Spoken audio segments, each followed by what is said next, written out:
ጤና ይስጥልኝ ስምሽንና ምን እየሰራሽ የት እየሰራሽ እንዳለ እስኪ ያለሽን ሀሳብ ስለማደግ በጎ አድራጎት ድርጅትም ያለሽን ሀሳብ ከስልጠናው ጋር ተያይዞ ያለውን ነገር አጠር አድርገሽ ብታነሽልን።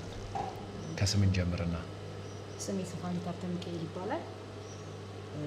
በማደግ ፕሮጀክት ያገኘነው ውጤት አንደኛ እድሉን በማግኘታችን ደስ ብሎናል። ትምህርቱም ቆንጆ ነበር። እስካሁን እየሰራን ያለነው ነገር ጥሩ ነው። ወደፊትም ደግሞ በዚሁ እንደምንቀጥል ቃል እንገባለን። ፕሮጀክቱንም ለማስመስገን ልፋታቸውንም ለማስቆጠር እንግዲህ እንጥራለን። ጥሩ ነው። እስካሁን እየሰራን ነው፣ አላቋረጥንም። ላደረጉልንም ነገር ደግሞ በጣም እናመሰግናለን። ትራንስፖርት ተቸግረንም እንዳንቀር ያደረጉልን እርዳታ በግሌም በተማሪዎቹም ስም እጅግ በጣም እናመሰግናለን። እየሰራን ነው። እንግዲህ ውጤታችን ያማረ ይመስለኛል።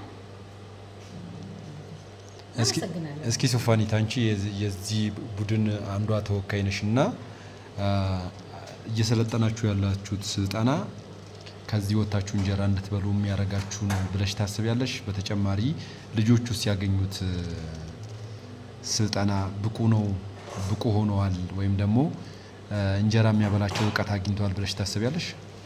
አዎ እኔ እንደሱ ነው የማስበው። ምክንያቱም እኔ ከራሴ ብነሳ ስልጠናው አሁን ብቁ ነው ብዬ ባላስብም መስመር ይዘናል፣ መንገድ ውስጥ ገብተናል።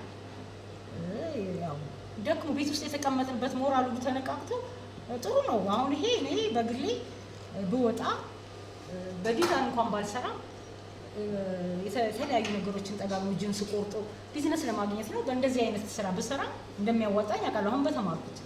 ምክንያቱም ብዙ ጊዜ የሚያስቸግረው ፔዳሉ ነበር በፊት ለሙያው እንትን የሚለን እሱን በደንብ ስላወቅ ይቀጥላል። ከዚህ በኋላ ደግሞ የእኛን ጥረት ይፈልጋል። የእነሱን ብቻ ሳይሆን የእኛም ጥረት መጨመር አለበት።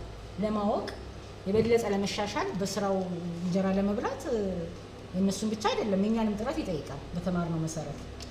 ስለዚህ እኔ ጥሩ ነው ብዬ አስባለሁ። እንጀራ የሚያበላ ነው፣ የዘመኑ ውጤት ነው። አሁን በአሁኑ ሰዓት ቀለም ከምንማር የበለጠ ይሄን እኔ ምርጫዬም ስለነበረ እድሉን ስላገኘው እኔ በግሌ በጣም ተደስቻለሁ፣ ደስተኛ ነኝ።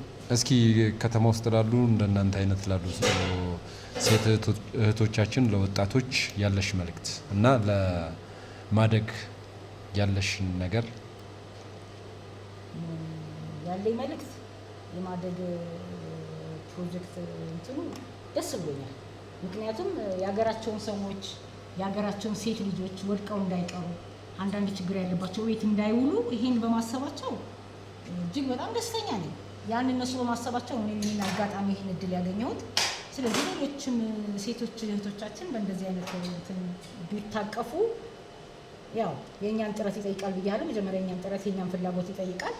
የእነሱ ደግሞ ይሄን ያደረጉት ነገር ለሌሎችም ሴቶች እህቶቻችንም ወደፊትም ለወንድሞቻችንም አንዳንድ ነገር ብረታ ብረት ቢሰሩ ነው ቢሉ ለጥሩ ነገር እስከመጡ ድረስ እንግዲህ ሀሳባቸውን እግዚአብሔር ያሳካላቸው። ለእነሱም እድሜ ጤና ይስጥልን። እናመሰግናለን። በጣም እናመሰግናለን። እኔም አመሰግናለሁ።